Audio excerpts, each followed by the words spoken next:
Bonsoir, merci d'être avec nous dans le programme du soir sur New World Info. Voici le décryptage de l'actualité. Pour commencer, c'est le Cameroun qui nous intéresse aujourd'hui. Nous évoquons ces législatives sans suspense, mais sous tension.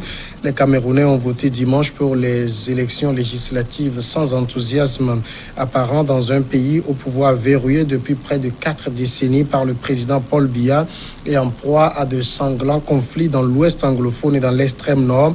L'enjeu de ces élections à l'Assemblée nationale et pour les conseils municipaux réside donc essentiellement dans le niveau de participation. Une partie de l'opposition ayant appelé au boycott et les violences depuis des années ayant grandement dissuadé les électeurs d'aller aux urnes. Il faut rappeler que dans ce pays où 75% des 24 millions de Camerounais ont moins de 35 ans et n'ont connu que seul Paul Biya au pouvoir depuis 37 ans, eh bien, les campagnes n'ont pas véritablement déplacé les foules. Mais nous en parlons plus amplement avec Mamadou Diouf, notre éditorialiste. Bonsoir Mamadou Diouf. Bonsoir Samuel. Comme il fallait s'y attendre, les élections au Cameroun n'ont pas véritablement retenu l'attention de beaucoup de Camerounais. Oui, il est clair que le président a forcé pour organiser ces élections. Mais quand un parti comme le MRC de Maurice Kamto, qu'on a vu briller pendant l'élection présidentielle, quand le parti historique, le SDF de John Foundry, disent que nous ne participons pas à des élections, il est clair qu'on ne peut plus s'attendre à des joutes électorales comme on doit pouvoir s'attendre quand il s'agit d'élections dans un pays comme le Cameroun, puisque ces deux partis qui, jusqu'à preuve du contraire, sont les deux plus grands partis de l'opposition, avaient décidé, avec d'autres partis d'ailleurs, de ne pas participer à ces élections, raison pour laquelle la campagne, l'atmosphère, l'ambiance, c'était vraiment pas ce qu'on a l'habitude de voir en termes de campagne électorale. Mais est-ce que ce taux d'abstention que l'on présente comme très élevé est réparti sur tout le Cameroun où il y a des zones de concentration? Il y a des zones de concentration, parce que ce taux de participation qui n'est pas encore clairement donné, puisque c'est les observateurs qui parlent, et il est interdit aux médias de sortir des chiffres, donc même les estimations que les gens ont difficile de publier pour ne pas avoir des difficultés. On peut juste faire une comparaison avec l'élection présidentielle passée. Quand on prend les zones anglophones, par exemple, une des zones anglophones, le taux de participation est de 5%. L'autre, le taux de participation était de 15%. Donc même dans la zone anglophone, on voyait nettement comment le taux de participation était extrêmement faible, alors qu'ici, les partis d'opposition n'avaient pas appelé au boycott. Cette fois, les partis d'opposition ont appelé au boycott. Imaginez quel sera le taux de participation au niveau des zones anglophones.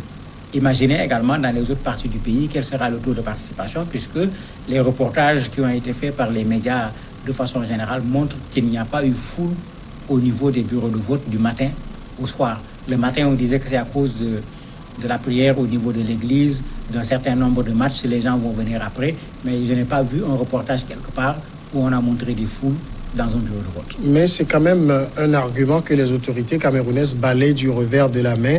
Elles disent d'ailleurs que l'appel au boycott de l'opposition n'a pas été suivi. Oui, c'est toujours la bataille des chiffres, la bataille de l'information entre ceux qui veulent coûte que coûte organiser des élections et ceux qui boycottent l'élection. Ça fait que finalement, le taux de participation devient un enjeu, à la limite un enjeu capital. Et le pouvoir est bien dans sa posture, en voulant défendre, comme il l'a dit le ministre de la Communication, le porte-parole du gouvernement. Lui dit clairement les élections se sont très bien déroulées. Elles se sont déroulées dans le calme. Il y a eu quelques violences, c'est vrai, au niveau du nord-ouest et du sud-ouest, mais il dit que ça n'a pas pu empêcher le vote de pouvoir se dérouler normalement. Mais l'État camerounais ne pouvait pas tenir un autre discours. La vérité, on aurait pu l'avoir si l'État camerounais avait laissé la société civile observer ces élections correctement. Alors qu'ils ne l'ont pas fait, ils ont trié qui va être observateur, et même des organisations de la société civile qui ont demandé 200 et quelques observateurs, on leur a donné à peu près 80 pour les empêcher de pouvoir faire un très bon maillage du pays pour pouvoir après donner un rapport qui reflète exactement ce qui s'est passé au niveau des élections. Et c'est ce que l'État a voulu éviter, et ils ont joué à ce jeu favori que les États font à chaque fois pour après donner un chiffre sorti de ne sait où, parce que personne ne l'a constaté au niveau des journaux. Et au niveau de l'opposition, il y a par exemple cet observateur du MRC de Maurice Kamto qui dit que on peut dire que nous sommes les vainqueurs de ce vote parce que pour eux, lorsqu'il y a abstention, ils ont gagné. Oui, mais le boycott des élections en Afrique, il faut que les gens repensent cela. Dans un pays réellement démocratique, quand on boycotte les élections, ça impacte effectivement sur le pays. Parce qu'on va dire qu'il y a une bonne partie du pays qui n'ont pas participé à un événement qui est un événement national, qui est un événement d'une importance capitale. Mais c'est dans des pays où il y a des principes, il y a des règles. Mais dans un pays comme le Cameroun, si vous boycottez les élections, ce n'est pas le parti au pouvoir qui va se plaindre. Eux, ce qui les intéresse, c'est de gagner les élections, avec ou sans l'opposition, et parfois même sans l'opposition, pour que ça puisse leur permettre d'avoir une majorité écrasante. Puisque même à l'état actuel des choses, sur les 180 députés, les 148 députés sont du parti du président de la République. Ces gens-là préfèrent garder cette majorité absolue au niveau de l'Assemblée que de donner une place à l'opposition. S'ils allaient le faire, ils auraient pu écouter l'opposition pour que les conditions qu'on demandait, puisque les élections sont couplées avec les élections locales, pour que les conditions qu'on demandait pour qu'on règle un certain nombre de choses liées à la zone anglophone, qu'on règle un certain nombre de choses liées à la transparence, on aurait parfaitement pu accorder cela à l'opposition et permettre à l'opposition de participer à ces élections. Mais on ne peut tout de même pas dire que le parti de Paul Biya était seul en course. Non, il n'était pas seul en course. Pour les législatives, il y avait 33 partis qui se sont présentés. Pour les locales, il y en a eu une quarantaine. Le problème, c'est qu'aussi, il ne faut pas qu'on se laisse tromper par les nombres de partis en Afrique, parce que vous allez voir, quand les résultats vont sortir, sur 40 partis, vous risquez d'avoir 30 qui ont 0,0 je ne sais pas quoi %, de sorte qu'on va se demander même qu'est-ce que ces gens étaient venus faire au niveau de ces élections. Mais ce qui est clair, c'est à part le parti de celui qui risque de faire la surprise, qui est Cabral Libya, à part lui, on ne voit pas qui va pouvoir faire quoi que ce soit devant le parti du président de la République, parce que dans l'ancienne Assemblée, c'est les SDF qui avaient le plus de députés. Sur les 180, ils en avaient 18. Donc, c'est la même chose qu'on va assister. La presse camerounaise se dit que, bon, il y aura certainement une diminution du nombre de députés au niveau du parti au pouvoir, parce que quoi qu'on dise, le rejet des populations, il est là, il est indiscutable. Les gens se disent peut-être que ça va diminuer de 10 à peu près. Donc la chute va continuer, puisque en 2007, par rapport aux dernières élections, il y avait déjà eu une chute. On est allé de 153 à 148. Les gens s'attendent encore à une nouvelle chute, mais ils risquent de garder la majorité écrasante au niveau de l'Assemblée. Autre sujet qui intéresse également beaucoup de Camerounais par rapport à ce scrutin, c'est qui va incarner l'opposition désormais. Ça va être un problème parce que ce Cabral Libya dont je parle, c'est lui qui risque de sortir comme l'opposant, alors que tout le monde sait que quand on a organisé les élections présidentielles, c'est plutôt Maurice Kamto qui était sorti, qui du reste même a contesté la victoire du président Paul Biya. Mais lui et le MRC sont partis ayant boycotté les élections législatives. Éventuellement, c'est Cabral qui risque de sortir comme première force de l'opposition sur la base des élections législatives et locales, qui risque d'avoir certainement un certain nombre de députés. On pourra dire que c'est lui qui va être la surprise au niveau de ces élections. Sinon, à part ça, tout le monde s'attend à ce que le parti au pouvoir gagne ces élections. Est-ce que le boycott des Camerounais, si on s'entend qu'ils ont véritablement boycotté, c'est parce qu'ils ont suivi le mot d'ordre ou simplement parce qu'il y a aussi une lassitude générale?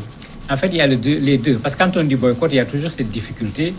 Même des élections, quand on ne demande pas de boycotter les élections, vous avez 70% de participation, vous avez 30% de personnes qui n'ont pas voté.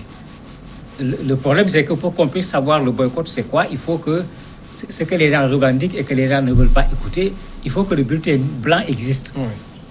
Que des gens viennent pour dire, sur tous ces gens qui sont là, personne ne m'intéresse.